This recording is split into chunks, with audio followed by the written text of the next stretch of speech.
तो हम बात करते हैं बैलेंस ऑफ पेमेंट्स की, बीओपी की।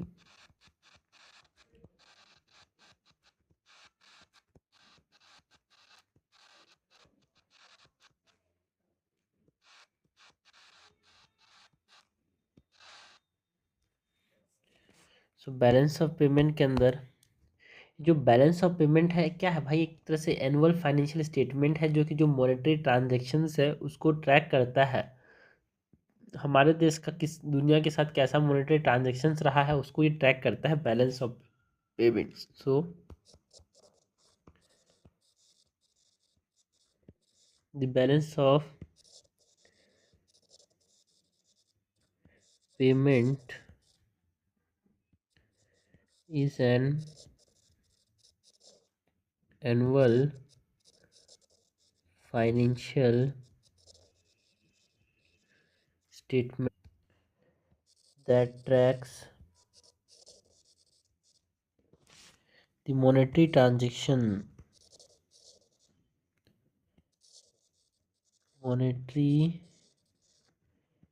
transactions of a country's residents with the rest of the world। Okay. So balance of payment क्या है, ये एनुअल फाइनेंशियल स्टेटमेंट है जो कि मॉनेटरी ट्रांजैक्शंस को ट्रैक करता है हमारे देश का with the rest of the world. हमारे देश के जो रेसिडेंट्स हैं उनका दुनिया के साथ कैसा मॉनेटरी ट्रांजैक्शंस रहा है। ठीक है, तो बैलेंस ऑफ पेमेंट क्लासिफिकेशन की बात करें, देखो बैलेंस ऑफ पेमेंट में हम यहाँ पे क्लासीफाई करते हैं into current account, capital account, net error and omissions and foreign exchange reserves. इन चार चीज़ों में हम बैलेंस ऑफ पेमेंट को यहाँ पे क्लासीफाई करते हैं।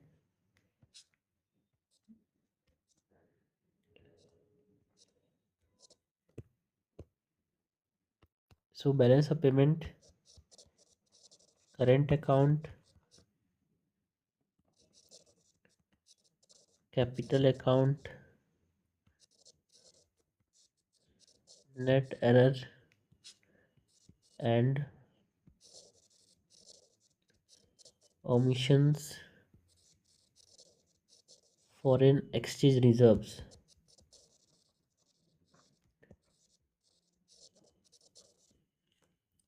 जो करेंट अकाउंट है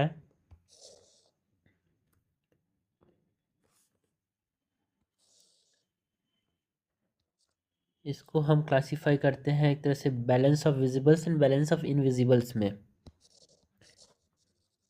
बैलेंस ऑफ विजिबल्स मतलब यहाँ पे जो मर्चेंडाइज ट्रेड होता है उसको यहाँ पे हम करंट अकाउंट में कैलकुलेट करते हैं। Merchandise trade and balance of invisibles.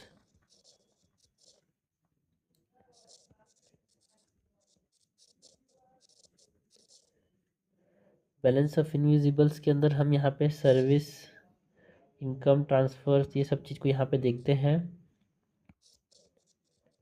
Balance of invisible में सर्विस, इनकम, ट्रांसफर्स ये सब आते हैं यार। इनकम के अंदर net factor income from abroad ये आता है। कैपिटल अकाउंट की बात करें तो कैपिटल अकाउंट में यहाँ पे हम बात करते हैं about something that is related to liabilities यार। ठीक है, foreign investments, loans, banking capitals ये सब चीज़ें आती है कैपिटल अकाउंट के अंदर।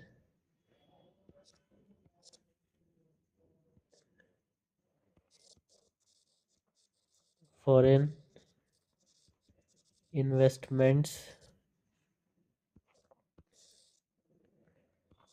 Foreign direct investment, foreign direct investment आते हैं, पोर्टफोलियो इन्वेस्टमेंट, ये सब क्या होते हैं डिटेल में हम बात करेंगे। कैपिटल अकाउंट में फॉरेन इन्वेस्टमेंट्स आते हैं, लोन्स आते हैं एंड बैंकिंग कैपिटल्स।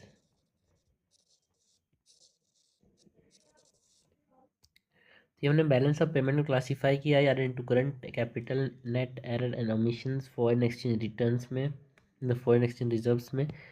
चार इंपॉर्टेंट क्लासिफिकेशन है यहाँ पे किसका, बीओपी का, बैलेंस ऑफ पेमेंट का,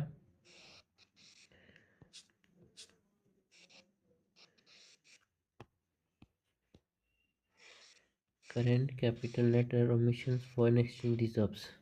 ओके, नाउ अगर हम बैलेंस इन करंट अकाउंट की बात करें,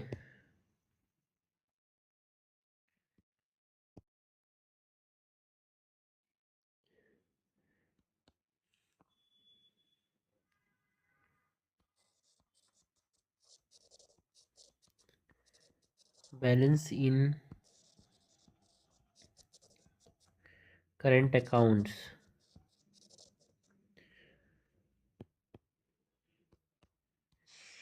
सो बैलेंस इन करंट अकाउंट में हम बात करते हैं अबाउट जो बैलेंस है in current account, it records what, it record all transactions relating to goods services and income of residents यार with the rest of the world during a financial year. ठीक है, तो बैलेंस इन करंट अकाउंट की बात करें, so it records all transactions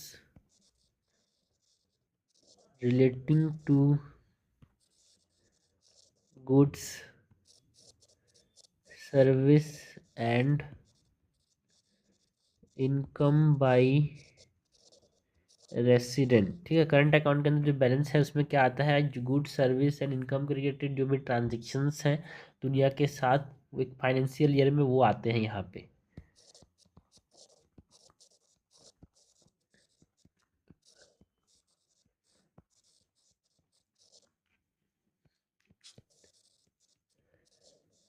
during a financial year, so what is balance in current of balance in current account यार, जो balance है ये गुड सर्विसेज एंड इनकम जो रेसिडेंट करते हैं दुनिया के साथ एक फाइनेंशियल ईयर में, वो कहाँ पे क्या कहलाता है, बैलेंस। उसके बाद अगर हम बात करें अबाउट द बैलेंस ऑफ विजिबल्स या फिर जो बैलेंस ऑफ ट्रेड है यहाँ पे, ये बैलेंस ऑफ विजिबल्स, ये क्या होता है, बैलेंस ऑफ विजिबल्स की बात करें, ठीक है, हमने पहले तो करंट अकाउंट के अंदर जो बैलेंस ऑफ करंट अकाउंट मतलब एक तरह से हम करंट अकाउंट की बात की, तो करंट अकाउंट में जो गुड सर्विस एंड इनकम के साथ जो ट्रांजेक्शन्स होते हैं दुनिया के साथ किसी भी फाइनेंशियल ईयर में उसको बोलते हैं। तो हमने बात की करंट अकाउंट बैलेंस क्या होता है, उसके बाद हम बात करते हैं बैलेंस ऑफ विजिबल्स की। सो बैलेंस ऑफ विजिबल्स या फिर बैलेंस ऑफ ट्रेड क्या होता है यार,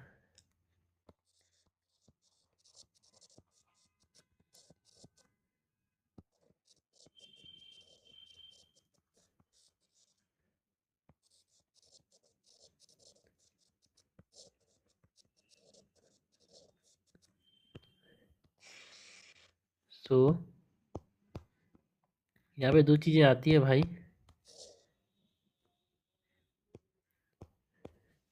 जो बैलेंस ऑफ ट्रेड है इट रिप्रेजेंट एक तरह से जो डिस्पैरिटी होता है between the value of imports and exports, किसी फिजिकल गुड या फिर जो विजिबल आइटम्स है उसके बीच में जो डिस्पैरिटी होता है, कितना इंपोर्ट हुआ कितना एक्सपोर्ट हुआ, मतलब बैलेंस ऑफ ट्रेड नाम से समझ आ रहा है, it is the value of export minus value of import यार, the balance of trade that is BOT represent the disparity between the value of imports and exports of physical goods or visible items. So balance of trade equals to value of exports, that is of goods, minus value of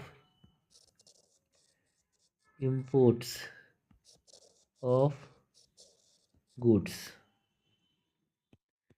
ये हमने बात की about what, ये हमने बात की कि BOT होता क्या है।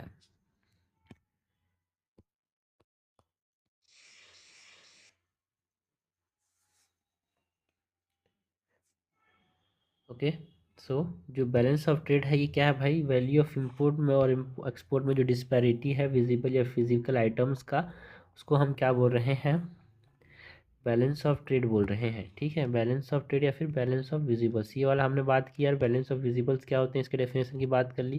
करंट अकाउंट बैलेंस क्या होता है उसकी बात कर ली ना। अगर हम बात करें कि जो बैलेंस ऑफ इनविजिबल्स है ये क्या होते हैं, ठीक है, इसमें सर्विसेज आते हैं, इनकम एंड ट्रांसफर्स आते हैं, तो इसकी बात करते हैं। सो बैलेंस ऑफ विजिबल से अगर हम बात करें,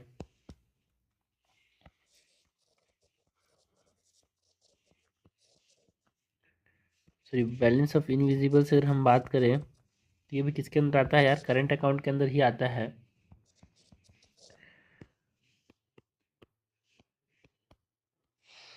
सो बैलेंस ऑफ इनविजिबल भी करंट अकाउंट के अंदर ही आते हैं। इसके अंदर तीन इंपॉर्टेंट चीज़ें आती हैं इसके अंदर।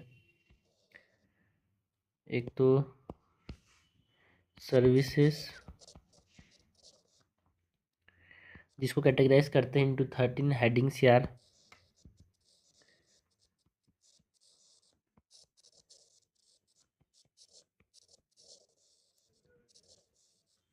एंड एक है ट्रांसफ़र ऑफ पेमेंट्स। एंड ये ट्रांसफ़र ऑफ पेमेंट्स में दोनों ऑफिशियल एंड प्राइवेट ट्रांसफर्स आते हैं, like gifts and remittances, including both officials and private transfers such as gifts and remittances।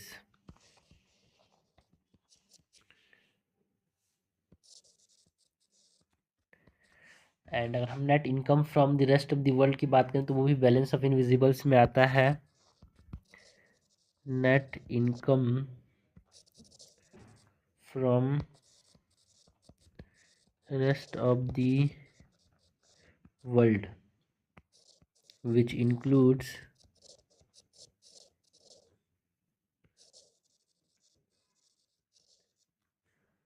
compensation to employees and investment income in the form of dividends, profits and interest income के form में यहाँ पे इनको income मिलता है।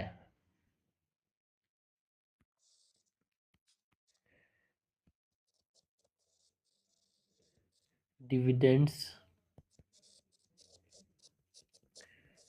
Profits and interest income, तो ये हमने तीन इंपॉर्टेंट चीज़ों की बात की जो कि किसके अंदर आते हैं, यहाँ पे आते हैं under the balance of invisible services, transfer of payments and net income from the rest of the world. जो पहला है जिसमें सर्विसेज को कैटेगराइज करते हैं इंटू 13 हेडिंग्स यार, इसमें कौन कौन सी चीज़ें आती हैं।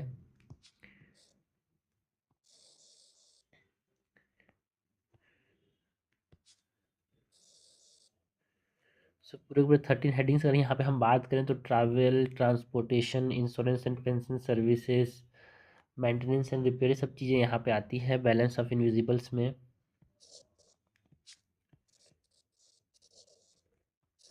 Travel, transportation, insurance and pension services, maintenance and repair services,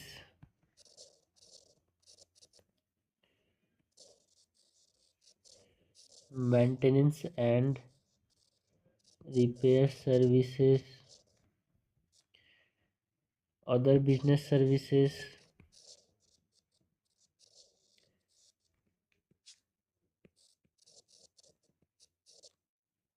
manufacturing services on physical inputs जो कि ओन करते हैं दूसरे लोग, तो वो भी यहाँ पे आता है यार, है ना, सर्विसेज के अंदर।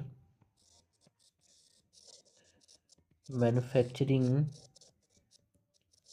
Services on physical inputs which is owned by others। कुछ फाइनेंशियल सर्विसेज आते हैं,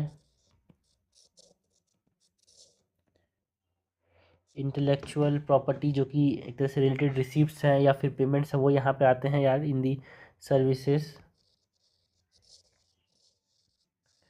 इंटेलेक्चुअल प्रॉपर्टी रिलेटेड रिसिप्ट्स और payments, construction services, telecommunication, computer and information services,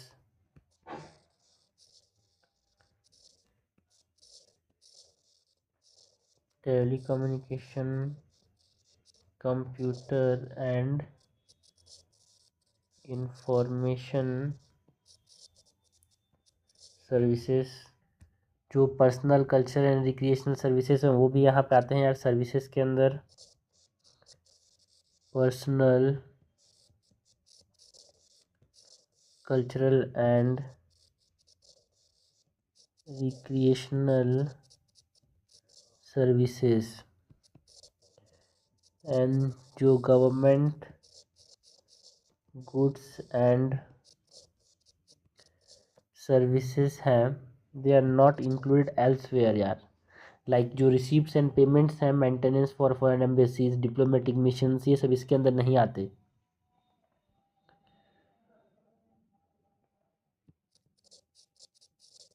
included elsewhere, that is GNIE कहते हैं इसको, है ना। एग्जाम्पल के तौर पे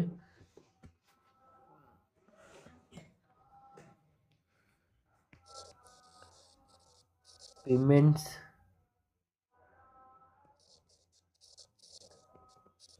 receipts for maintenance of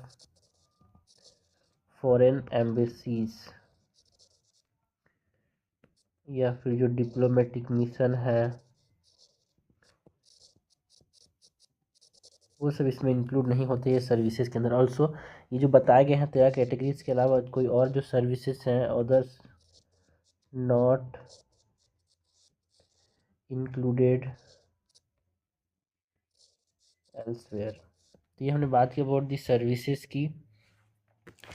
next अगर हम बात करें बैलेंस ऑफ करंट अकाउंट क्या होता है, ठीक है, तो balance of visibles plus balance of invisibles को हम क्या बोलते हैं, balance of current account. So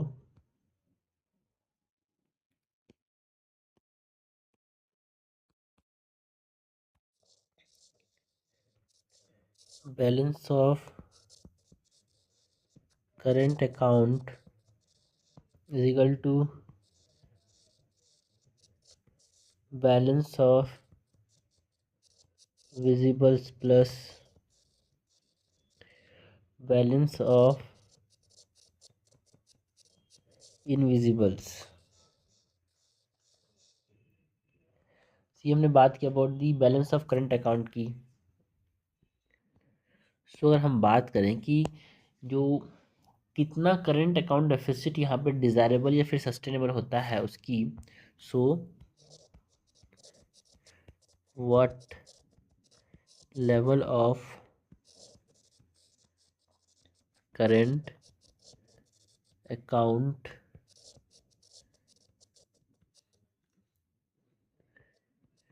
deficit is desired or sustainable।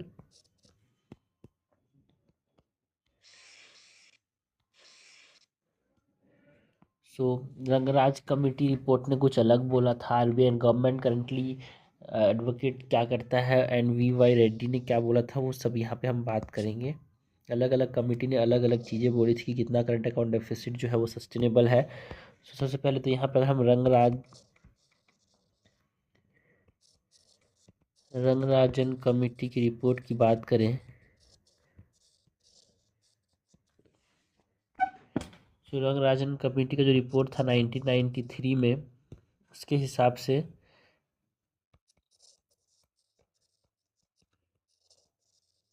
Approximately 2% of जो जीडीपी है is deemed sustainable for a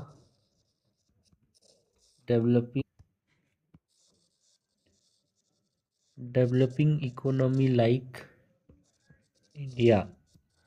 ठीक है, तो रंगराजन कमेटी ने क्या बोला? रंगराजन कमेटी की जो रिपोर्ट थी उसने बोला कि कितना होना चाहिए भाई यहाँ पे करंट अकाउंट डेफिसिट जो कि सस्टेनेबल होता है वो कितना होना चाहिए? Is approximately 2% of GDP. इसके बाद जो आरबीआई एंड जो गवर्नमेंट करंटली जो एडवोकेट करती है वो क्या है?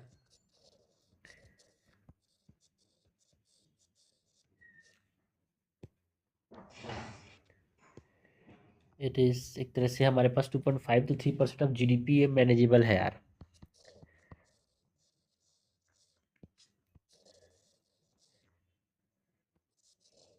Manageable current account deficit limit of 2.5 to 3% of GDP.